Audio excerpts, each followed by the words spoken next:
හොඳයි. අද අපි බලමු හිසකෙස් ගැලවී යාම සහ ගැලවී යාමට හේතුව කුමක්ද කියලා. සාමාන්‍යයෙන් පුද්ගලයෙකුගේ හිසකෙස් දවසකට 50ත් 100ත් අතර ප්‍රමාණයක් ගැලවිලා යනවා. ඒක සාමාන්‍ය කොණ්ඩයක් හොඳට කොණ්ඩේ වැවිලා තියෙන කෙනෙක්ට ලොකු ප්‍රශ්නයක් නෙවෙයි. නමුත් කොණ්ඩේ අඩු කෙනෙක්ට තට්ටේ පෑදිච්ච කෙනෙක්ට ඒක ලොකු ප්‍රශ්නයක්. ප්‍රධානතම හේතුවක් විදියට හිස් කබලේ හිස්සොරිය ඇතිවීම බලපානවා කොණ්ඩේ යෑමට. කොණ්ඩේ යෑමට අපි කෙටි කාලින හේතු හා දිගු කාලින හේතු විදියට හේතු දෙකක් අපි සාකච්ඡා කරලා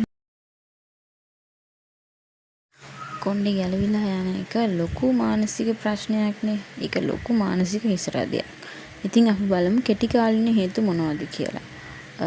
උණ සෙම් තත්වයන් එතකොට කොරෝනා වෛරසය තිබුණා මෑත කාලේ.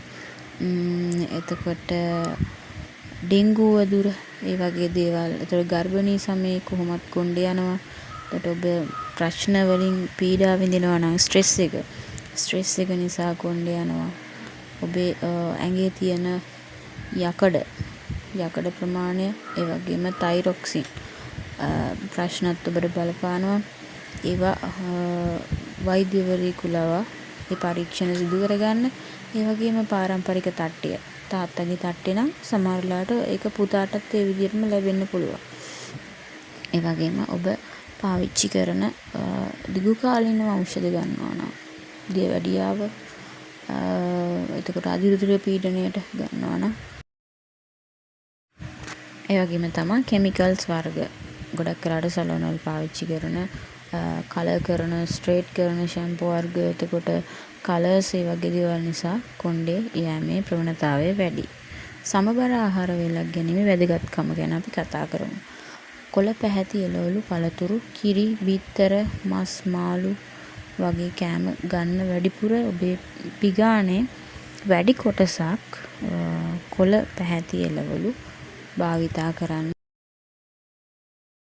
වෙළඳ පොලේ බහුලව දකින්න තියෙන දේවල් තමයි මේ කෙටි ආහාර ෂෝට් ඊට්ස් කියලා කියනවා. ඒව කන්න එපා. ඒව කන එක බොහෝ දුරට අඩු කරන්න. ඒ වගේම තමයි පාට කළ බීම වර්ග තියෙනවා. ඒව බොන එක අඩු කරන්න. දුම්පානය මේ වගේ දේවල් කොහොමත් ශරීරයට අහිතකර දේවල් මේ හිසකෙස් යෑමටත් ඒව ප්‍රධානතම හේතු බවට පත් වෙනවා. ඔබේ කොණ්ඩේ යන අවදියේ ඔබ තෙල් වර්ග ගාලා මසාජ් කරන්න යන්න එපා. කොණ්ඩෙට එහෙම බලපෑම් කරන්න යන්න එපා. ස්වභාවික දෙයක් මම කියන්නම්. කුමාරිකාවල සුදු මදේ අරගෙන හිස් කබලේ ගාලා පැය දෙකක් තියලා හොදන්න. ඒ වගේම විටමින් සප්ලිමන්ට් ගන්න. වෛද්‍ය උපදෙස් මත සියලුම දේවල් කරන්න.